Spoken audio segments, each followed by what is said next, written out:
Bienvenue sur Africa 24. Notre invité du jour est Monsieur Cherfal, membre du collectif Non au mur, qui regroupe une vingtaine d'associations de défense pour l'environnement.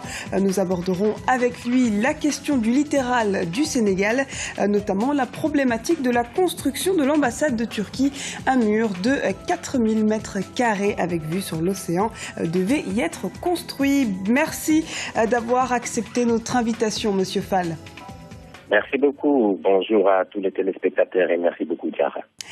Monsieur Fall, dites-moi, à Dakar, la construction de la future ambassade turque a créé la polémique. Qu'est-ce qui a motivé la création de l'association, du collectif Non au mur? Alors, le collectif Non au mur, c'est créé de façon spontanée, vraiment spontanée par rapport à ce cri du cœur qui a été lancé par ces citoyens sénégalais contre la construction et l'édification de la future ambassade de Turquie sur le littoral sénégalais. Et donc le constat est clair. On s'est rendu compte que depuis un certain temps, il y a eu pas mal de constructions sur le littoral sénégalais, des hôtels, des résidences privées, des stations de service ou autres constructions. On s'est rendu compte qu'il ne restait plus que 300 mètres de plage autorisée sur cette corniche et plus de 500 mètres pour le parcours sportif, là où souvent se retrouvent les jeunes Dakarois pour s'entraîner. Donc qu'est-ce que vous avez mis, vous, en place pour éviter justement que les constructions se multiplient et surtout arrêter la construction de ce mur, de cette ambassade?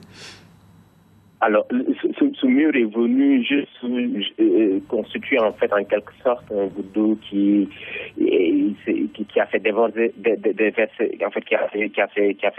le vase, parce que c'est la construction de trop, on peut l'appeler ainsi. Donc on s'est mobilisé pour dire non d'abord à cette construction parce que ça a commencé par un mur qui empêche déjà la vue sur la mer et en même temps aussi c'est une construction privée parce que c'est dans une zone non édificandi qui ne peut pas être attribuée à des privés.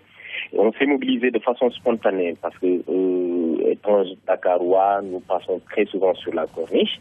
Nous avons commencé par prendre d'abord des photos et filmer cette construction pour déployer la cause sur les réseaux sociaux.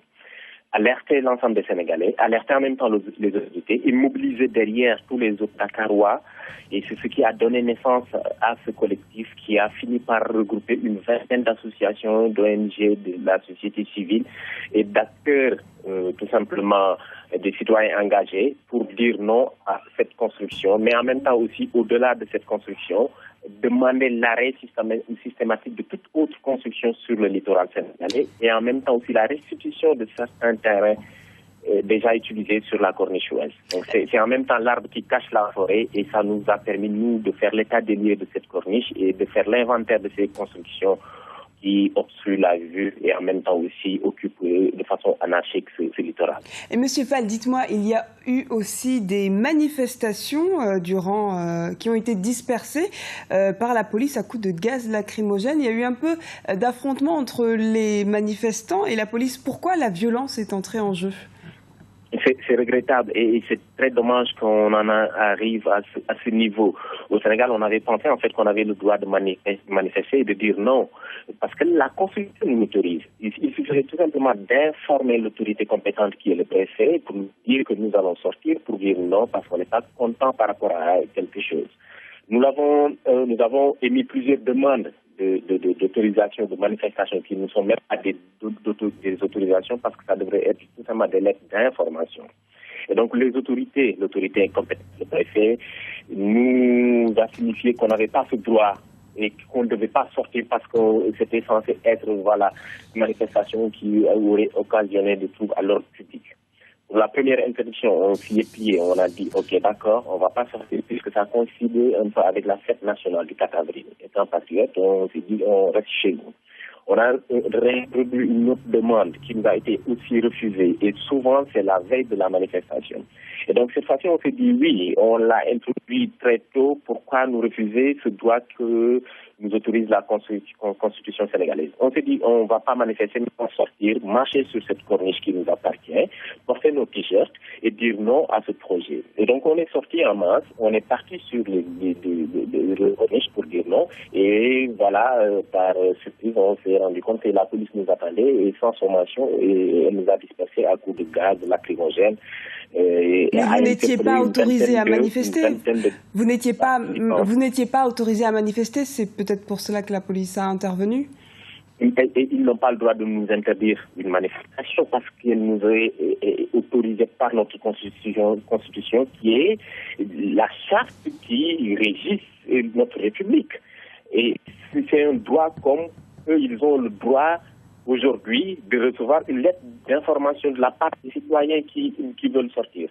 Monsieur Fall, dites-nous... de les informer, et la marche devrait être encadrée et non réprimée. Donc ils ont arrêté une vingtaine de personnes.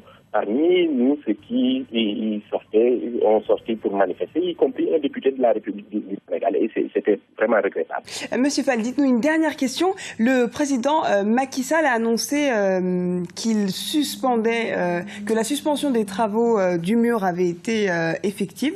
Donc pour l'instant, les travaux sont en suspens. Il a également annoncé la création d'un groupe de travail rassemblant différents experts de la société civile notamment. Est-ce que vous allez y prendre part?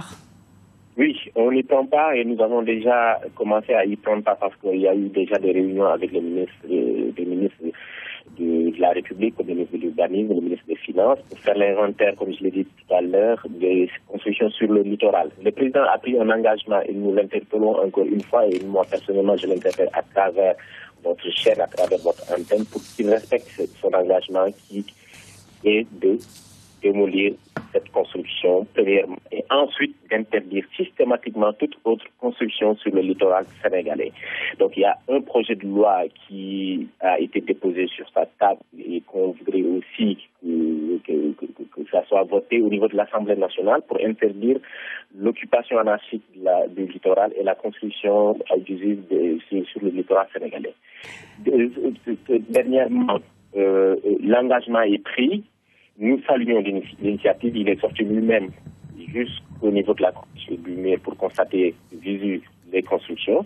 Et nous nous en réjouissons parce que c'est tout ce qu'on demandait. Oui, crier notre ras-le-bol pour se faire entendre des autorités. Et ce mouvement citoyen est arrivé quand même à réaliser cela. Donc c'est en quelque sorte une victoire de la citoyenneté et du mouvement citoyen sénégalais. Merci beaucoup, Monsieur Fall. Merci d'avoir répondu à notre invitation. Je rappelle que vous êtes membre du collectif Non au mur au Sénégal. Merci de nous avoir suivis. Restez avec nous, l'actualité continue sur Africa 24.